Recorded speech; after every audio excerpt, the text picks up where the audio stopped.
Oh, yes. Oh, yes. Oh, yes. Thank you for being here. I am feeling real good. Just watched our Oklahoma City Thunder defeat the San Antonio Spurs 127-114. And so I'm feeling really good tonight, just like the rest of you. First of all, I want to thank you all for joining me here on Dr. D's Takes. I am your host. I am Dr. D. Please, as always, remember to like, share, and subscribe to the channel if you're enjoying this content. Again, we want to get this out to all of the Thunder fans across the nation. That is our goal. And so today or tonight or this evening or whenever you're listening, we are going to talk about our Thunder. They took control. We're up 3-2 in the series, and our next job is to finish them. I'm not sure how many video gamers we have out there. I went with the Mortal Kombat theme. If you look at my thumbnail, that's what I came up with. If you remember how that game worked, once you got them, got that bar down, that red was low, and your next thing is to finish them. And that's what we need to do. We have these boys, their Spurs are complaining again. They're doing what they do best. I jumped on social media a little bit after the game, and they're already going at it. So I just thought, I said, you know what, I'm in the mood to kind of talk to my people. So I thought I would go ahead and do some content to talk about our victory that have us. We're just one game away now from going back to the championship, and these hater announcers, they just don't stop. Reggie Miller and Jamal and Tarico, man, they are tripping. Tonight I heard them say that they think the Knicks are playing so well that regardless of if OKC or the Spurs, go to the championship, New York will beat either one. They sound like some newborn fools. I mean, for real. There is no way in the world. I know most of you would agree because I see all of the Thunder boards and I see all of the action on Twitter and so on and so forth. And I think all of us are just so tired of these biased announcers hating on OKC. Tooting Wemby's horn. And I mean, Shai, I'm not sure if you guys are noticing Shai's body language, but I'm going to tell you what, I think my man, something's going on with him. He's not, I really think people are starting to get on his nerves, just to be honest with you. He doesn't seem like his normal jipper self. And so I don't know if, I hope it's nothing going on our side of things, but I'm kind of wondering, I mean, he's human. So I'm just kind of wondering if people are really kind of getting on his nerves at this point. But he really doesn't seem to be his usual, he's saying the right things, but he just doesn't seem to be his usual jipper self. So anyway, we're going to keep my guy in prayer again, because as I always say, we are too blessed to be stressed.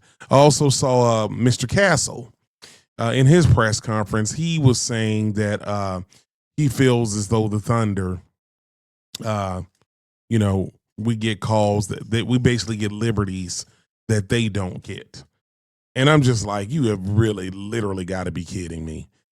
Because this man is getting away with so many fouls on Shai. He's fouling him 2 or 3 times per possession. But, it is what it is. Let them quit crying. They can keep crying. And I'm going to be really, I can't wait to be done with the Spurs. I'm really tired of them. I thought I was tired of the Lakers. Spur fans are even worse. But anyway, enough. I'm not wasting any more energy on those characters. We're going to jump into the content and talk about how we put belt to their booties tonight and went up 3-2. So again, once again, welcome to Dr. D's Takes. I appreciate you joining me. As noted, we have gone up 3-2 in the series. And, to be quite frank with you, this felt like the first game where I feel like, now we did overcome some adversity earlier in the series, but tonight really was an ugly game. I didn't think either team was playing that great, but I don't really care as long as we came out with the win. But it started off with some, I was really hoping that J-Dub would play today. And so I when I saw a video of him working out like about an hour before the game, I knew he wasn't going to play because he was wearing that same black jumpsuit that he was wearing the other day when he didn't play. And so I was, oh man, this is not good. We have no AJ and we have no J Dub again. And so anyway, we got the job done. That's what's most important. But I'm just, at this point, I'm wondering if they're going to play him at all in this series. I think, I don't know. I'm just wondering, are we trying to get to the championship? And if we get there, maybe we can use him. But I don't know, because it's just, Oklahoma City, we're so tight live with information. We don't typically share injury information. So we're all really just kind of guessing as far as, if they say he's day to day, but I mean, if he could play, obviously he'd be playing. But at any rate, we're going into game 6 with a chance to go to the championship again for the second year in a row. And if we can get there, I really like our chances. And so the question is, before we really dive into this deeper is, how do we feel about, have we figured out the Spurs? And it's up and down, because it's kind of like, the old saying goes, and I heard Coach Dagnall say the same thing, that when you, in the playoffs, when you lose, sometimes you feel like you'll never win again, or when you win, you feel like you're never going to lose again. And so it just kind of, it goes both ways. You're never really comfortable, at least that's how the fans feel. I mean, obviously the players feel different. So I'm glad they are mentally strong with that, because I'll tell you right now, I've been stressed the last couple of days because I'm worried about these boys. I really want them to, in my heart of hearts, I want to beat the Spurs so badly.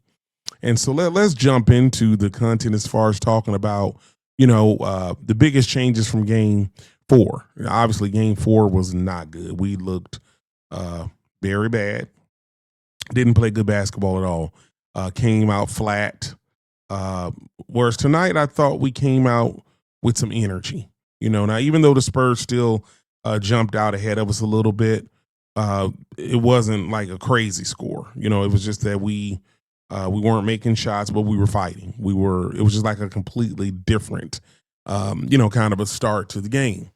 And so, but at the end of the day, we did get back in it and ended up taking the lead at the end of the first quarter. So, the cool thing about that is that we, I think we were up 29-27 at the end of the first quarter. And so, we rebounded, we got back in it, and we were playing with some energy. We were controlling the pace. And so that's the good thing about being at home. I think, the crowd definitely gave us some momentum. Anytime we're playing in OKC, we have the best home court advantage in basketball as far as I'm concerned. And so, I mean, they definitely draw a lot of momentum when they're playing at home. And, I think, once again, I think we made the Spurs look very uncomfortable. I kept hearing the announcers saying that, Wemby needs to do this and Wemby needs to do that. They better put some respect on that boy's name, Hartenstein, because Hartenstein is making life rough on Wemby. And he's not fouling him all the time, as the Spurs fans will lead you to believe. He is doing a tremendous job making Wemby work for everything that he's getting. And tonight, I think he scored, I think it was 20. 20 points, shot 4 out of 15, and 12 out of 12 free throws. So I'm not trying to hear that free throw merchant garbage that they want to throw at Shai. The 8-footer, 12 of his 20 points were free throws, And so the question is, I'm wondering, you're looking over the course of the playoffs, would we consider this our best win? Is this like our best playoff game so far? And, that's a hard question to answer, but I would say under the circumstances, it's up there, because this, the data will tell you that 82% of the teams that win game 5 typically go on to win the series. And so the fact that we were able to pull this win out without AJ or J Dub, I think that would quantify if it's not our best playoff game so far, it's up there. All right. Now, I can't say we didn't play our best, but as far as one of our best victories, I would have to say this might be the best one so far. So obviously, this game 6 is a big one. we, even though humanistically you can look at it like we have margin for error because we're up 3-2, I sure hope our boys aren't looking at it like that. I hope we can go in there and play much better than we did game 4. And let's end this thing in 6. That's what I would love to see happen. So, what happened tonight? What was it that really got us going? I thought Chet started out actually pretty good. Chet made his first 4 shots. Shai once again started out pretty slow, but he did kind of get it going. Um, as I alluded to, I think part of Chet's frustration is Castle is really being allowed to grab him, hold him, push him, jerking on his jersey. I'm not taking credit away from Castle. I think Castle's solid. He's a good player. But he is also getting away uh, with a lot of fouling on Shai. And I think Shai is too humble. He's not going to say anything. Because some of these highlights you look at, you can see the look on his face. He's frustrated. But you don't ever see him getting up and, yelling at the refs and doing all this kind of stuff like you see LeBron and Luka and Austin Reeves and even Wemby. These guys are just, in Castle, those guys fussing at the refs and no consequences. But, again, to Shai's credit, he just, I think it's eating at him a little bit. But, he did do a better job of controlling the tempo. He still hasn't, in my opinion, played as well as he can play. But I do think some of that is based on his frustration. His mid range, he was getting there, but it was not as automatic as it typically is. Typically I feel pretty good when he gets that mid range, and it was just that, like I said, he really has not shot the ball that well in the playoffs. I'm kind of wondering if you see his hand, that left hand is taped up.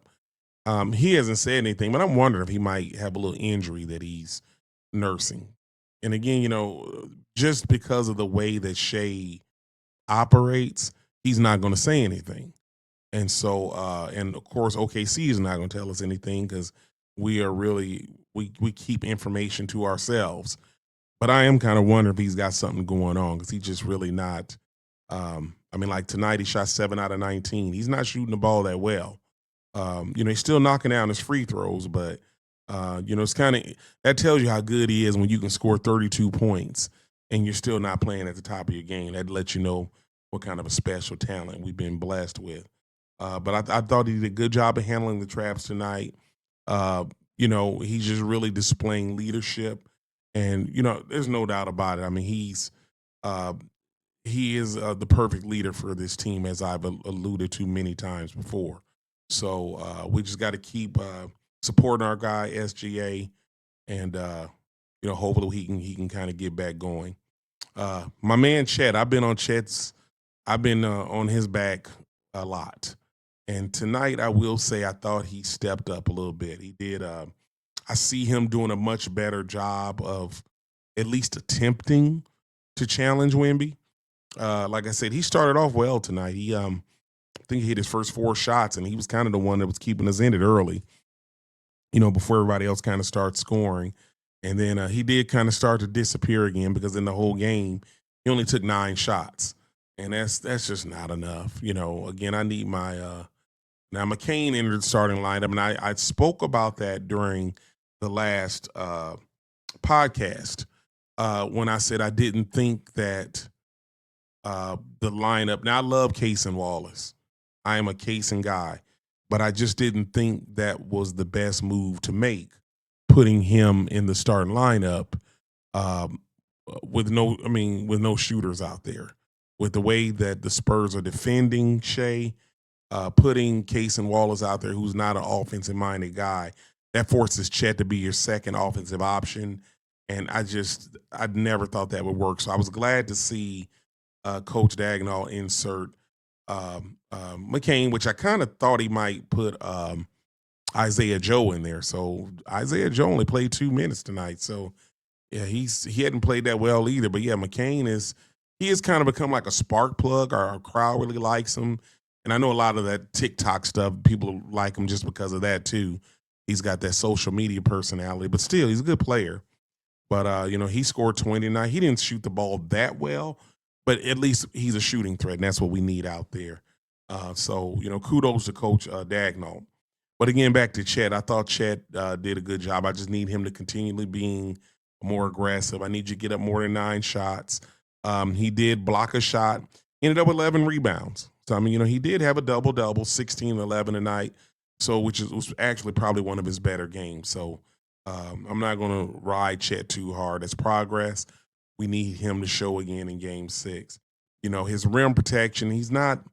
Um, Chet just needs to get stronger. To be honest with you, because it frustrates me how even when he's in position, Champagne and Falk, those guys are still scoring on him. Even when he's in position. And I realize that Wemby is taller than him, but you don't see anybody getting shots up. That 3 or 4 inches, I guess it makes a difference. But with Chet, those guys are still, they're not really scared of him. Most of Chet's blocks come from, help defense and chase downs and stuff like that. But it frustrates me. He gets bumped around and pushed around too easy. Um, I just think he's going to have to get a little bit stronger. So anyway, kudos to Chet though. He definitely had a much better night tonight. 16 points, 11 rebounds, and he did attempt to match their intensity. And so, and the thing is, as I've said before, we don't necessarily need Chet to dominate offensively. Just need him to play big, and that's the one thing I've been asking for. So, props to him for that. So tonight, I thought our role players actually did much better than they did in the last game. Caruso and Jalen, and I advocated for Kenrich Williams getting some time. I think I might need to get a coaching job because I said that, and then I think Coach Dagno must have heard me say that because he did. He played him 12 minutes, and I thought Kenrich played very well. I thought he did good in that game, in the game 4 where we stunk it up, and that's why I thought let's give him a shot. And I mean, I thought he gave us a real solid 12 minutes tonight. So, kudos to the role players tonight. Alex Caruso, I'm gonna tell you what. Specifically, this guy here, he just might be the MVP of the series right now. I mean, Shai is Shai. We know what Shai is going to do, but Caruso has really carried us. He has shot the ball very well, and I think that's important because if you think back to the regular season games, Caruso didn't shoot the ball very well, and I think that's why the Spurs are selling out, allowing him to shoot. And so kudos to him for stepping up. And tonight he made four out of 8 threes. And he made all of his free throws, 22 points. And I like how the announcers quoted him today. They said he looks at how the game's going and dictates what type of impact he needs to make when he enters the game, whether he needs to be offense, defense, or both. And he is definitely stepping up into a more offensive role while not losing sight of his defense. He had 3 more steals tonight. But I mean, he's definitely given us some offense that we're missing, by not having J-Dub and AJ Mitchell out there. But it's just the energy that he gives, even during the timeouts. You can see Caruso, and he's over there and he's talking to the fellas. That veteran presence for a young team like OKC is just you can't measure it. The defensive pressure and the hustle plays, and he's always in on loose balls, and he's just showing up with his consistent shooting. And so, if you think about it, championship runs are really determined by how well your role players play. And this has become insurmountable for OKC with our injury problems because you think about it, we are playing without these 2 guys right behind me, J-Dub and AJ Mitchell, who are critical pieces to our team. And here we are they're going to have to take us to 7 games to beat us. Which, to give myself a little kudos, I did say OKC in 6 or 7, just for the record. But at any rate, kudos to you, Alex Caruso. And so let's take a look at our grades. But before I do that, I always like to jump into the grades, but I want to share something with you guys, first of all, because I spoke about this earlier. But let's make this make sense. I mean, check this out. This is crazy work. So here is this is my Twitter page. Dr. D keeping it 100. So yay, make sure you find me on Twitter and follow me there. But I posted here about your boy Wemby. Now check this out. The game's over. Hold on, let me go back so you see the whole thing. You'll see Wemby whisper something to, look at this. He whispers something to Plumlee and Miyambo. And then this happens. Look at that. Are you kidding me? This elbow. Boom. So I'm kind of bugging out about that. You almost have to believe that Wemby told him to go in there and take a shot at somebody. Because why else would Mason Plumlee bring his bench riding tail off the bench with about 30 seconds left in the game and take a dirty shot like that? Mind you that the refs didn't even call.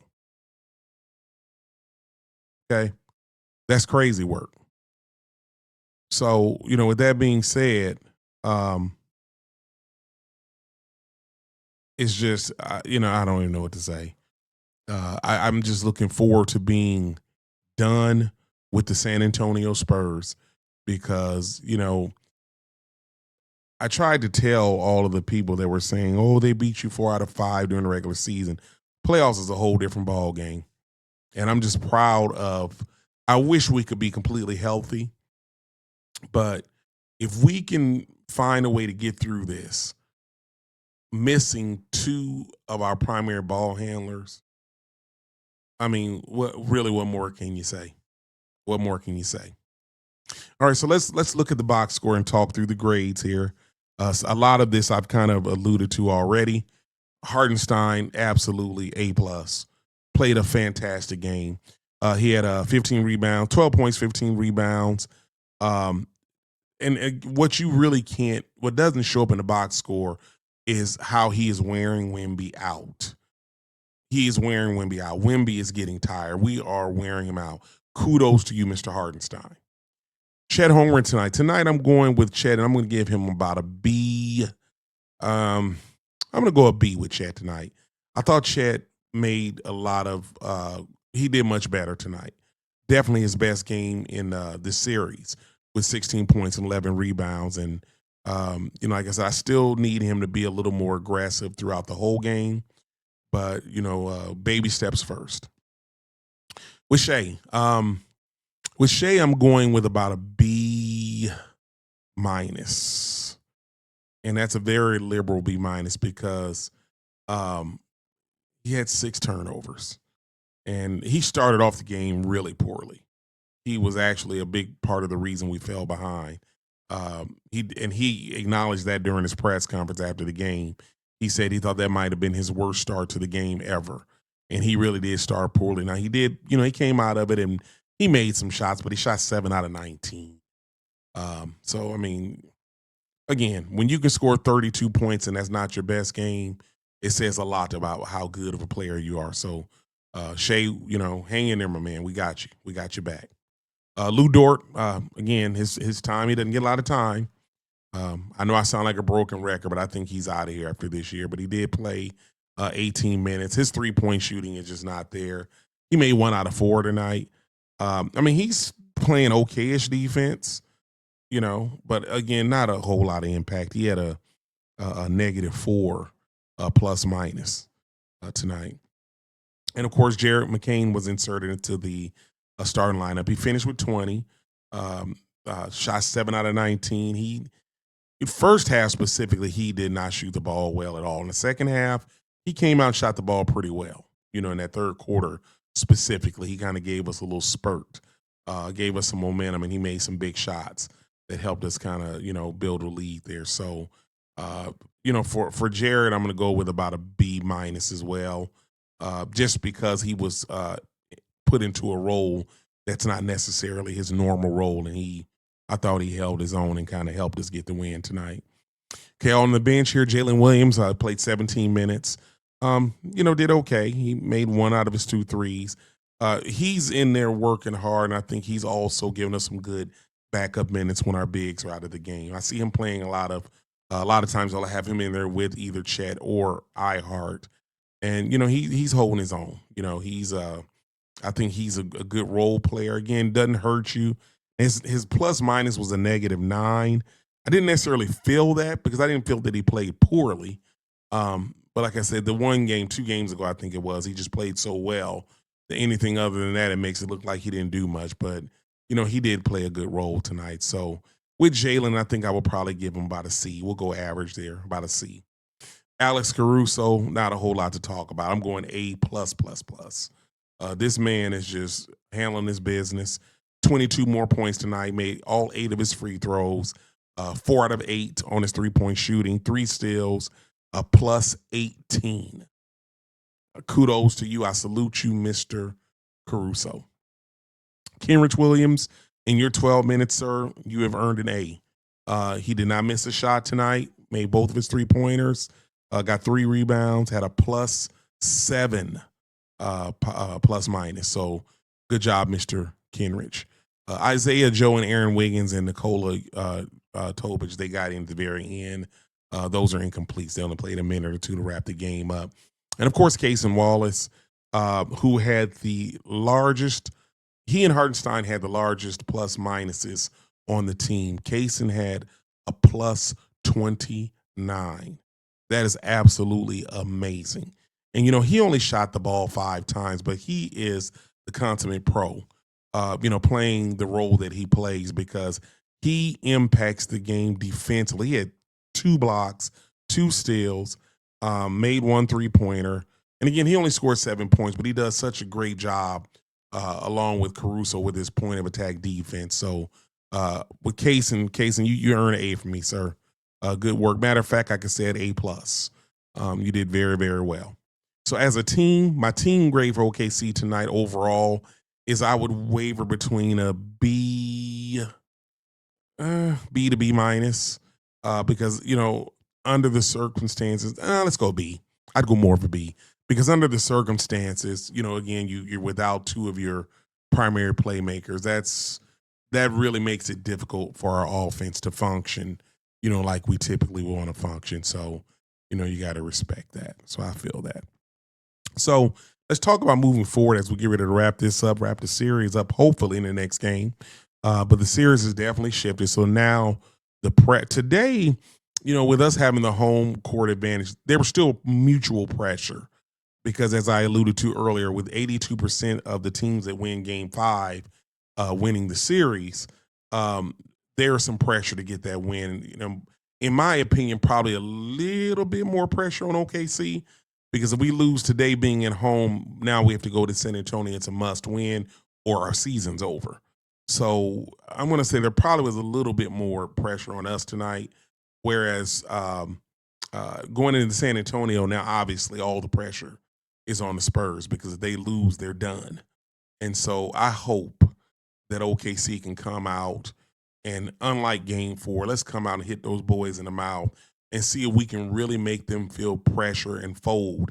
And let's go ahead and get that championship berth wrapped up in San Antonio. That's what I'm really hoping for. And so, you have to ask yourself, how will Wemby respond? This is his biggest moment to date. They're trying to anoint him, as the NBA's face. But he's, I think we're wearing him down. He's a great player. I can't take that away from him, but he's definitely, Spurs in general, I think, are getting tired. We just got to keep fighting, keep hanging in there, and just keep punching. It's like a boxing match where you keep going to the body, and then the next thing you know, you give him that knockout blow. Like my guy Bud Crawford out of Omaha. Give him that knockout blow. So that's what we're trying to do. So hopefully that elimination game pressure. And I'm hoping that Game 5 broke the Spurs. Again, they're young. They're a little bit younger than us. So we don't know how they're going to bounce back from it. Whereas we've been in this situation for. So, my keys for Game 6 here for OKC is we can't jump out there falling behind. I'm hoping we can get out to a fast start and put that pressure on the Spurs right away. With our missing pieces, it is too difficult for us playing from behind. And that's what happened to us in the last game in San Antonio. We just couldn't overcome. It was our worst game probably, definitely in the playoffs. But, a lot of that was because we started from behind. Our defensive intensity, which has been carrying us, we've got to make sure we take that to San Antonio with us. We got to play great defense, win the rebounding battle, and just keep our composure. Because they're going to come out fired up. I mean, their crowd's going to be hype, and so if we can withstand that first blow from them, put that pressure on them, our role players hopefully will take their game from OKC to San Antonio because they did not. Our role players did not play well at all the last game in San Antonio, and so the bottom line is it's going to be hard for us unless our role players play well, because they're definitely going to have to step up and do some things that are missing since we are playing shorthanded. Excuse me. And so, with that being said, it is time for my final take. So, as I always tell you guys, I try to keep it. No, I don't try. I keep it 100. I'm always going to keep it 100. That's the one thing you will get from me.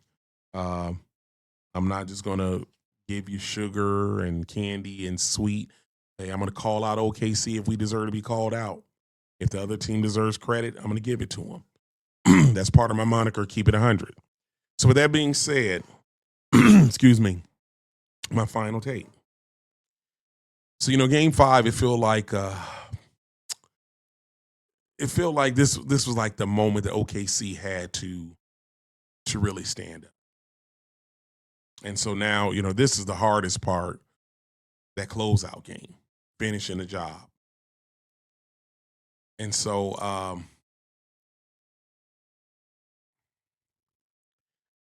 I'll say this.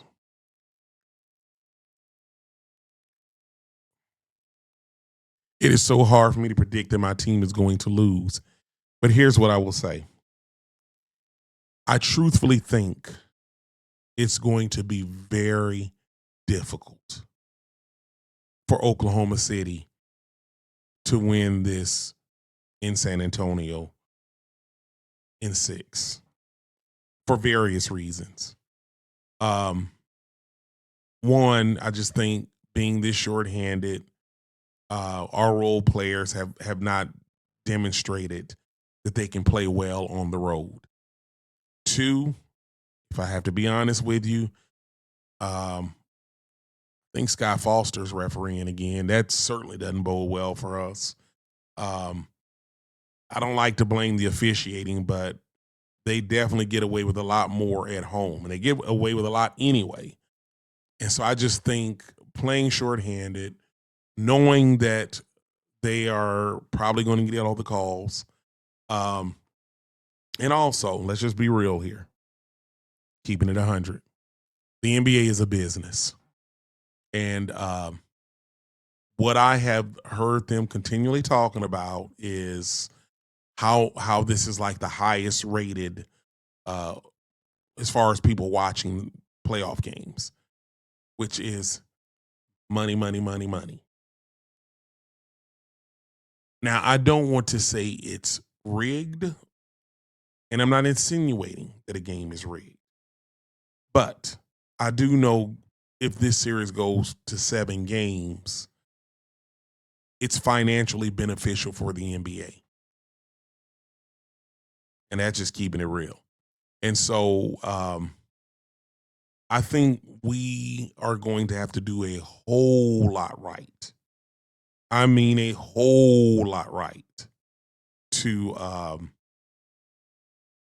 win Game 6. Does that mean that we can't? No, I'm not saying that. And I would love to come back on after that game and eat crow. But I'm kind of leaning more towards OKC in 7. But I want to be wrong, and it's OKC in 6. But I think San Antonio's going to get the support they need to push this 7 games. Lord, please let me be wrong about that. But that's just my honest feeling as I keep it 100. And so, as for our performance tonight, here's what I have to say. Hold up. Hold up. Let's take this on the road. Take it to the Spurs. Keep the pressure on them. And that's what I want to hear Wemby saying. Hold up. when that newfound thunder shows up to San Antonio for game 6. It is my hope that we can defy the odds and win it in 6. If not, I feel confident that we will win it in 7. So it does feel good to have a small margin of error, but again, we don't want to look at it like that because, like I said, I mean, at any given moment you can lose a game. So we want to wrap it up. All right. So with that being said, we're going to get ready to wrap this up. So thank you so much for joining me on Dr. D's Takes. I am having a ball bringing this content to you. So again, I want to remind you to please like, share, and subscribe, and also follow me on all of my platforms. And feel free to reach out if there's ever any content that you would like me to hear. So until then, let's be good to one another. Keep your head up. Be kind to each other. As I always like to say, remember, you are too blessed to be stressed. Congratulations, OKC, on your 127-114 victory tonight. Thunder up and good night.